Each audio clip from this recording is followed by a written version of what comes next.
Ward number 6ના ભાજપના ઉમેદવારો ઉમેદવારી ફોર્મ ભરવા માટે પહોંચ્યા છે।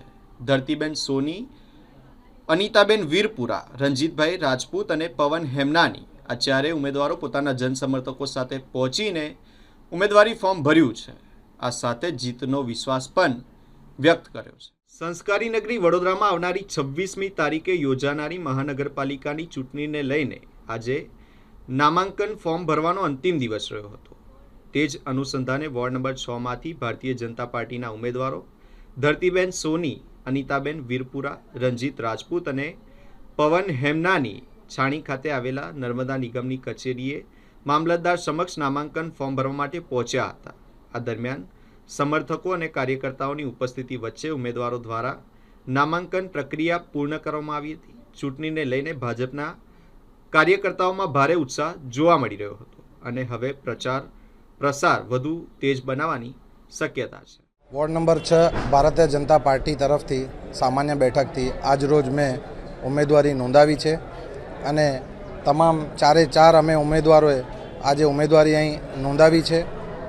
ખાસ કરીને કયા મુદ્દાઓને લઈને ભાજપ પાર્ટી ખાસ કરીને વિકાસલક્ષી પાર્ટી છે, એટલે દરેક મુદ્દાને અમે સામેલ કરીને જ કામ કરતા હોઈએ છીએ અને એ વિકાસધારાને આગળ વધારીને જ અમે કામ કરતા રહીશું। વોર્ડ નંબર 6 ભારતીય જનતા પાર્ટીની આ ઇલેક્શનમાં ઓબીસી બેઠક પરથી ઉમેદવારી નોંધાવી છે।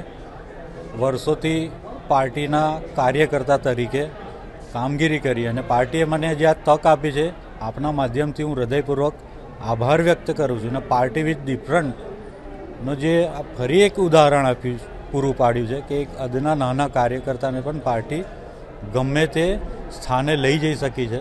આ આજે એક ઉદાહરણ પૂરું પાડ્યું છે। મારું નામ અનિતા વિશ્વદીપસિંહ વીરપુરા છે। હું વોર્ડ નંબર 6માંથી ઉમેદવારી તરીકે ભારતીય જનતા પાર્ટીએ મને જાહેર કરી છે, જેમનો હું ખૂબ ખૂબ આભાર વ્યક્ત કરું છું કે એમને મારા પર વિશ્વાસ મૂકીને મને આ જવાબદારી સોંપી।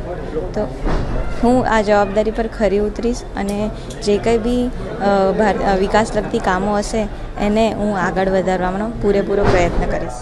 મારું નામ ધરતી જીગર સોની છે। હું વોર્ડ નંબર 6માંથી ઉમેદવારનું આજે મેં અહીંયા ફોર્મ ભર્યું છે અને જનતાને લક્ષી અત્યારે પૂર્વ કોર્પોરેટરે બધા જે કામ પતાવ્યા છે, હવે જે બાકી છે એ હું જનતાને સપોર્ટ કરીને મારાથી બનશે બધા કોશિશ કરીશ કામ કરવાની।